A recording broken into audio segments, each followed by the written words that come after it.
Hello everyone, class 11th physics में हम अपने टॉपिक कंटिन्यू कर रहे हैं आगे। तो आज जो हमारा सामने पहला टॉपिक है वो है संवेग। संवेग क्या होता है? संवेग को हम स्मॉल पी से शो करते हैं और संवेग स्मॉल पी का फॉर्मूला होता है M V, where M is the mass of the object and V is the velocity of the object. जैसे कि यहाँ पे फॉर्मूला दिया हुआ है, P is equal to M V. So यहाँ पे आपको जो मास हो गया आपका ऑब्जेक्ट का और वी हो गई वेलोसिटी। तो इसको आप ध्यान रखेंगे, संवेग कैसी क्वांटिटी होती है? एक सदिश राशि होती है। इसका मात्रक होता है किलोग्राम मीटर पर सेकेंड। एक आवेग क्वांटिटी है। आवेग क्या है? जब कोई बड़ा बल किसी वस्तु पर बहुत कम समय अंतराल के लिए आरोपित होता है तो बल तथा समय अंतराल के गुणनफल को बल का आवेग कहते हैं। फॉर्मूला आपके सामने दिया हुआ है, एफ इज इक्वल, बल का आवेग equal to F into delta T. ये आपके सामने फॉर्मूला दिया हुआ है, where F is the amount of the force and delta is the time duration during which the force work. तो इसके डिफरेंट फॉर्म्स भी हो सकते हैं कि अगर आपको किस तरीके से यहाँ पे फोर्स को डिफाइन किया गया है तो उसके बेस पे फॉर्मूला डिफरेंट फॉर्म ले सकता है, लेकिन बेसिक फॉर्मूला आपके सामने क्या रहेगा? F into delta T. तो आवेग का मात्रक क्या होता है? एफ का मात्रक होता है न्यूटन, समय का मात्रक सेकंड, इसलिए इसका मात्रक होता है न्यूटन सेकंड। संवेग संरक्षण का नियम, law of conservation of momentum. देखिए, ये लॉ ऑफ कंजर्वेशन मोमेंटम हम लोगों ने अपने सेकंड चैप्टर में स्टडी किया है। इसमें हम बता चुके हैं कि यदि दो या दो से अधिक वस्तुओं के निकाय पर कोई बाहरी बल ना लगाया जाए तो निकाय का कुल संवेग क्या रहता है? नियत रहता है। यानी किसी घटना से पहले जो संवेग होगा, घटना के बाद भी वही संवेग रहेगा। इसे संवेग संरक्षण का नियम कहते हैं। जैसे यहाँ पे दिया हुआ है P one is equal to P two, यानी निकाय का जो कुल संवेग जो पहले था वही बाद में रहेगा, चेंज नहीं होगा। कुल संवेग, संवेग एक सदिश राशि है, ये आप जानते ही हैं। तो उसी के अनुसार संवेग संरक्षण के नियम का उत्पत्ति होती है। किसी कण की साम्यावस्था, साम्यावस्था क्या होती है? जब कोई कण अपनी साम्यावस्था में, यानी कोई जितने भी बल हैं उस पर बैलेंस्ड होते हैं, कण अपनी स्थिति में कोई परिवर्तन नहीं कर रहा है, जो स्थिति है उसकी वो स्थिति बनी हुई है, उसमें कोई चेंजेस नहीं हो रहे हैं, तो हम कहेंगे कि कण क्या है? अपनी साम्यावस्था में है। जैसे यहाँ पे दो फोर्सेज हैं F1 और F2। अगर दोनों फोर्सेज इक्वल हैं और अपोजिट हैं और दोनों किसी ऑब्जेक्ट पे वर्क कर रहे हैं तो आपके कण क्या होगा? साम्यावस्था में होगा। घर्षण बल, घर्षण बल आप लोगों ने अपनी रेगुलर लाइफ में बहुत फील किया होगा। नॉर्मली अगर आप तो अपने हाथ हथेलियों को आपस में रब करेंगे तो घर्षण होता है, जिसकी वजह से हथेली क्या होती है? गर्म हो जाती हैं।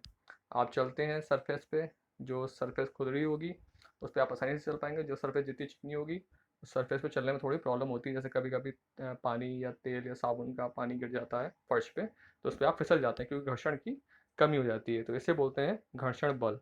तो नॉर्मल आपकी डेली यूजेस के लिए कहीं कहीं पे घर्षण अच्छा होता है, कहीं कहीं पे घर्षण खराब होता है। तो यहाँ पे एक दिया हुआ सीमांत घर्षण, तो स्थैतिक घर्षण बल के अधिकतम मान को सीमांत घर्षण बल कहते हैं। स्थैतिक घर्षण, जब कोई ऑब्जेक्ट रुका हुआ है तो उस समय मैक्सिमम, जब तक वो विराम अवस्था में है तब तक जो मैक्सिमम फ्रिक्शन अकर हो सकता है उसे हम कहते हैं सीमांत घर्षण। तो सीमांत घर्षण क्या है? जो आपका एफ एस प्रोपोर्शनल होता है वो होता है आर के, और आर क्या होता है? अभिलंब प्रतिक्रिया बल। कोई ऑब्जेक्ट जब रखा हुआ होता है किसी सरफेस पे तो उस पर जो रिएक्शन फोर्स वर्क करता है ऑब्जेक्ट पे उसे बोलते हैं अभिलंब प्रतिक्रिया बल। तो यहाँ पे जो अगर एफ एस प्रोपोर्शनल है आर के, ये जो आपको सेक्शन में नजर आ रहा है, इसमें अगर जब प्रोपोर्शनलिटी का साइन हटाते हैं तो म्यू एस आ जाता है। तो म्यू एस यहाँ पे है स्टैटिक फ्रिक्शन, म्यू फ्रिक्शन का साइन है और एस स्टैंड फॉर स्टैटिक, तो स्टैटिक फ्रिक्शन का यहाँ पे प्रोपोर्शनलिटी में आ जाता है। तो ये हो जाता है आपके सीमांत घर्षण का कांस्टेंट। यहाँ पे एक टॉपिक मैं आपको बताना चाहूँगा इससे पहले, घर्षण कोण। देखिए यहाँ पे एक ऑब्जेक्ट रखा हुआ है, इस फिगर में आप अगर आप देखेंगे ध्यान से तो एक ऑब्जेक्ट रखा हुआ है। ऑब्जेक्ट पे कैपिटल आर तो रिएक्शन फोर्स हो गया, एम जी मास नीचे की ओर वर्क कर रहा है, म्यू आर फ्रिक्शन पीछे की ओर है, और ऑब्जेक्ट का एक पी जो एक सेक्शन क्रिएट हो रहा है, जो एक रिएक्शन रिएक्शन फोर्स, और म्यू आर का जो एक तरीके से आप कहते हैं रिजल्टेंट है, परिणामी। तो जो परिणामी रिजल्टेंट के साथ जो एंगल बना रहा है लेमडा, ये आपका हो जाता है घर्षण कोण। घर्षण कोण का जो टेंजेंट होता है वो म्यू एस के बराबर होता है, जो यहाँ पे आपके सामने दिया हुआ है, घर्षण गुणांक mu S is equal to 10 lambda. तो ये आप ध्यान रखेंगे कि घर्षण कोण क्या होता है? जो अभिलंब प्रतिक्रिया बल है और जो परिणामी बल बन रहा है घर्षण से और अभिलंब प्रतिक्रिया से, उनके बीच के जो एंगल होता है उसे बोलते हैं घर्षण कोण।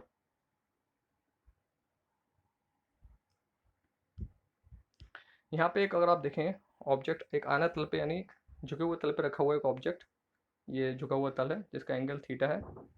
ये एंगल आपको सामने दिया हुआ है थीटा, झुके हुए तल पर रखा हुआ, रिएक्शन फोर्स ऑफ वर्क वगैरह वगैरह वर्क कर रहा है। तो इसमें यहाँ पे अगर आप देखेंगे तो आना तल का वह झुकाव कोण, इसकी आप इस लाइन को ध्यान से देखिए। आना तल का वह झुकाव कोण जिस पर रखा पिंड फिसलने वाला ही हो एंगल ऑफ रिपोज कहलाता है, रिपोज कोण। यदि झुकाव कोण थीटा से कम हो तो पिंड एक समान गति से फिसलता रहता है। तब tan थीटा के इज इक्वल टू म्यू के, जहाँ म्यू के क्या हो जाता है, गतिक घर्षण गुणांक। देखिए म्यू एस था स्टैटिक फ्रिक्शन कांस्टेंट था, एंड म्यू के क्या है, गतिक घर्षण गुणांक।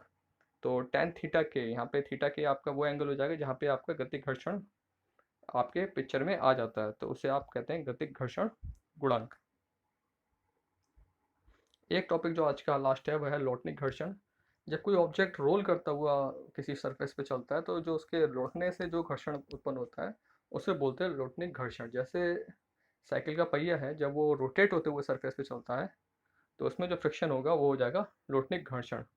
तो जैसे पहिया, जैसे एग्जाम्पल दो, पहिया, गोला अथवा बेलन आदि जैसी वस्तुएं जब किसी सतह पर लुढ़कती हैं तो इन सतहों के बीच लगने वाले घर्षण बल को लोटनिक घर्षण कहते हैं।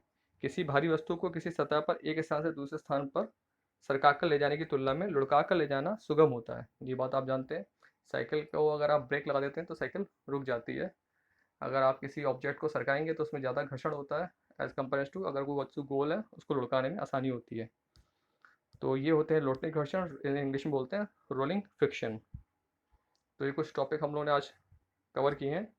आप इन्हें अपने अच्छे से नोट्स बनाइए, समझिए। फिर मिलते हैं आप लोग से नेक्स्ट वीडियो में, तब तक के लिए धन्यवाद।